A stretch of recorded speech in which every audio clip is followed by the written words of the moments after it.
മറ്റു വാർത്തകളിലേക്ക് സംസ്ഥാനത്ത് മഴ ശക്തമാവുകയാണ്. അതിലേറെ ശ്രദ്ധേയം ഇപ്പോൾ വയനാട്ടിൽ വിവിധ ഇടങ്ങളിൽ ഒറ്റപ്പെട്ട മഴ പെയ്യുന്നുണ്ട്. ബത്തേരി, കോണിച്ചിറ എന്നിവിടങ്ങളിലാണ് ശക്തമായ മഴ അനുഭവപ്പെട്ടത്.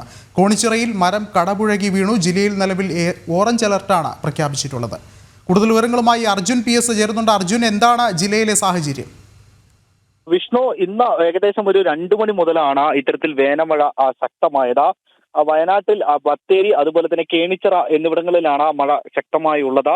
രാവിലെ വലിയ രീതിയിലുള്ള മഴ ഇല്ലായിരുന്നു. അത്തരത്തിൽ മേഘാവൃതമായ ഒരു കാലാവസ്ഥ ഉണ്ടായിരുന്നെങ്കിൽ കൂടി മഴ ഇല്ലായിരുന്നു. പക്ഷേ ഉച്ചയായതോടുകൂടി ഏകദേശം 2 മണി ആയതോടുകൂടി മഴ ശക്തി പ്രാപിക്കുകയായിരുന്നു. പലയിടങ്ങളിലും മരം കടപുഴകി വീണിട്ടുണ്ട്. പുഴകളൊക്കെ നിറഞ്ഞ് തുടങ്ങിയിട്ടുണ്ട്. അത്തരത്തിൽ വലിയ രീതിയിലുള്ള ഒരു വേനൽ മഴയാണ് വയനാട്ടിൽ ലഭിച്ചത്. എന്നാൽ ഇപ്പോൾ ആ മഴയ്ക്ക് ഒരു ശമനമുണ്ടായിട്ടുണ്ട്. മാനന്തവാടി, അതുപോലെ തന്നെ പനമര ഭാഗത്തും ചെറിയ രീതിയിലുള്ള ഒരു മഴ ഉണ്ടായിട്ടുമുണ്ട്.